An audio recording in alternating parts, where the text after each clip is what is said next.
आपण पाहत आहात केएस न्यूज मराठी।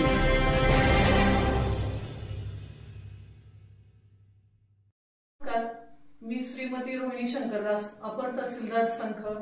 सध्या जत परिसरात त्याचबरोबर संखमध्ये माडगाव, तिकोंडी, उमदी इथे अतिवृष्टी सुरू आहे।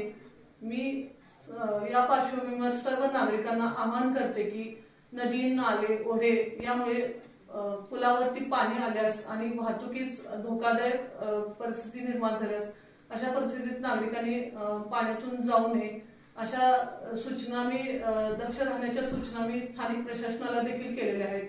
त्याचबरोबर अतिवृष्टीच्या पार्श्वभूमीवर मी स्थानिक प्रशासनाला म्हणजे ग्राम महसूल अधिकारी, कृषी सहाय्यक, त्याचबरोबर ग्रामसेवक यांना तातडीने पंचनामे करण्याचे आदेश दिलेले आहेत आणि तात्काळ आपले पंचनामे देखील सुरू आहेत सर्वत्र।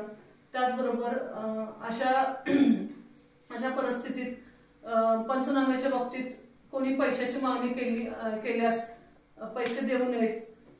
त्याचबरोबर याबाबत काही तक्रार असल्यास अपर तहसीलदाराशी संपर्क साधावा।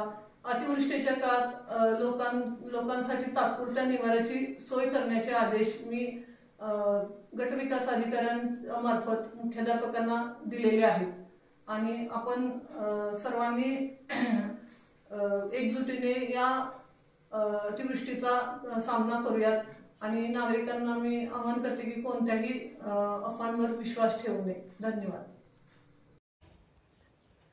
केएस न्यूज मराठी चॅनलला लाईक करा, शेअर करा आणि सबस्क्राईब करा।